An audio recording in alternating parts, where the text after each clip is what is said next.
Huwag mo na yung galap ko. At now I'm gonna show you. I'm gonna prepare ginger tea. So I'm going to fill with all the salabat. Right? So, yan ang mga ingredients ko. May ito, may luya. Kaya nga ginger tea. Ang ginagamit natin ay ito yung ano siya, native siya hindi yung malalaki. And then siyempre kailangan din natin ng lemon, kung walang lemon, kalamansi. At kailangan din natin ng tubig, mga 6 na ganito o higit pa. So ibubuhos ko na po rito. Ayan. And then ito naman, dito ko didikdikin yung luya. So ito, tanggalan natin lang ng konting yung sungot-sungot niya.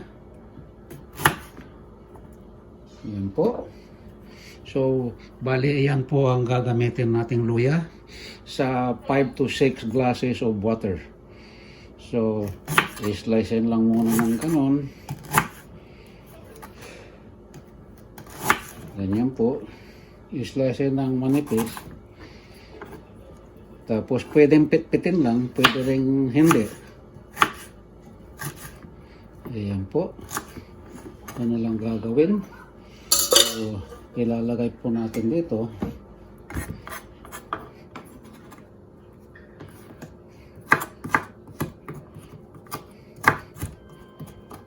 Pwede rin hindi pitpitin.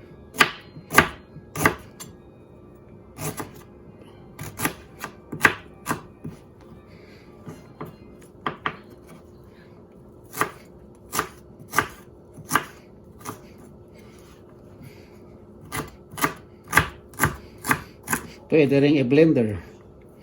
So maraming way kung ano yung convenient para sa inyo.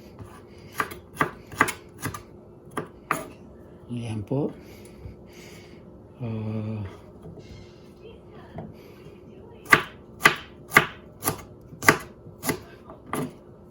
Ayan. Tama na yan. So, yun. Babayuhin po natin.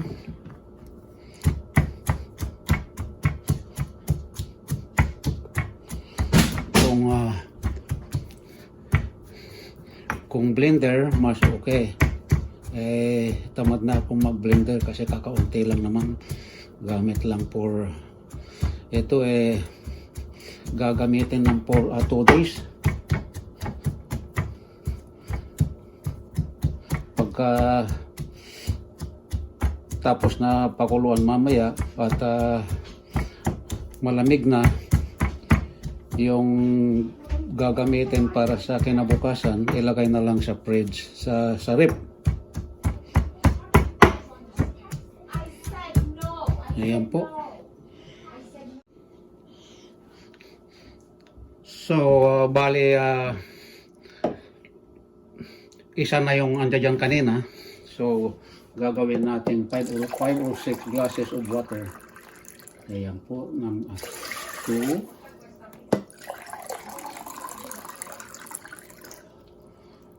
3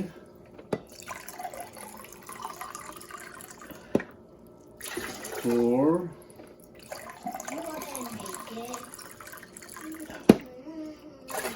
5. Lubos-lubusin na natin yung 6. Yung kulang lang ng konti. So gagawin natin 6. Ito yung kadagdagan ng 6. Ayan po. And then ilagay na rin po natin itong ginger.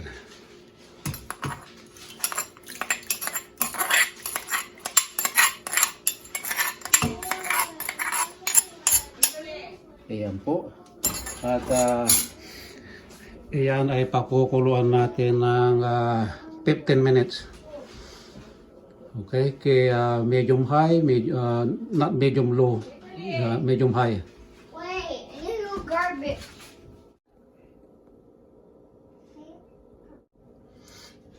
So, let's turn on the heat. Ang kailangan ang heat niya ay nasa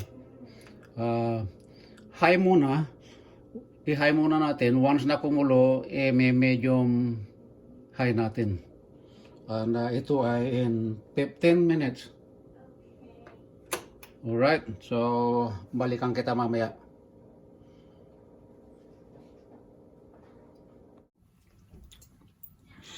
So, ito na yung ating salabat. Tinurn off ko yung heat kanina para lumamig ng konti. At ito po ay ililipat natin dito sa isang lalagyan. Sasalain po natin para hindi na sumama yung luya. Actually, kahit na yung luya, pwede rin nguyain yan. Pwede natin kainin. Ayan po. Ayan. So, ibubuhos na po natin. Sinasala ko para hindi sumama yung luya. Ngayon, pwede rin talagang papakin yung luya. Ayan. Ayan po yung pinaglagaan. Pwede pang ulitin yan. Pwede pang lagyan ng isang baso yan. Pakuluan. Ngayon, yung texture niya ng luya talagang andito na po sa ating ito. Ayan, kulay ano na po siya, yung kulay parang light na kape. Ayan po. Tapos bali 6 yan kanina, 6 na baso. So ayan po baka 5 baso na yan. So ayan po pwedeng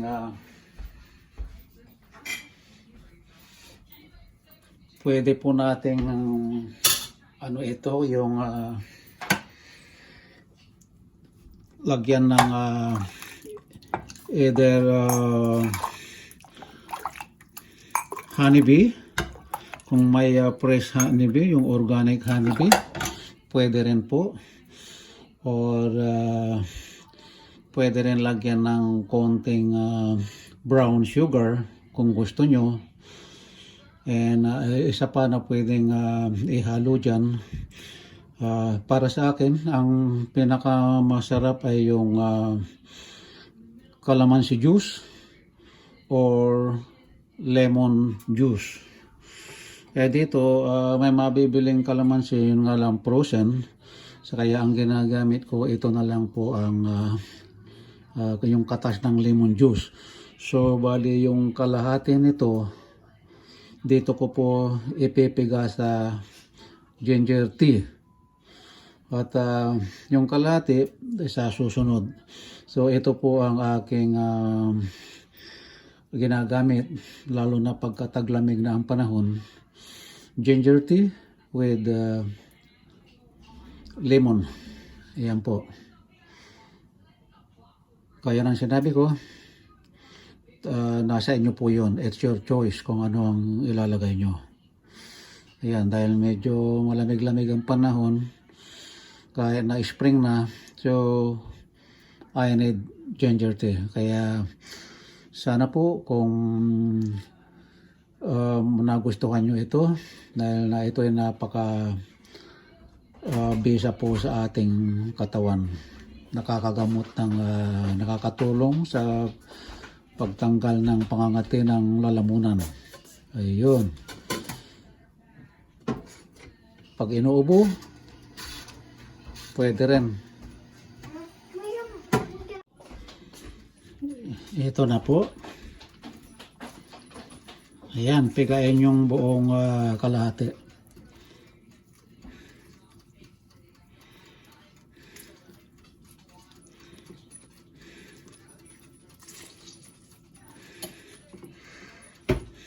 Ayan po. Ayan. Kung nag-enjoy kayo na nanood sa aking pinakita kung paano paggawa ng ginger tea, ay huwag kalilimutang i-click ang notification bell para updated po kayo lagi sa susunod kong mga video. Hindi lang po pagluluto ang aking kaalaman, pati paggawa ng mga herbal na kailangan din natin sa katawan. Maraming salamat ulit.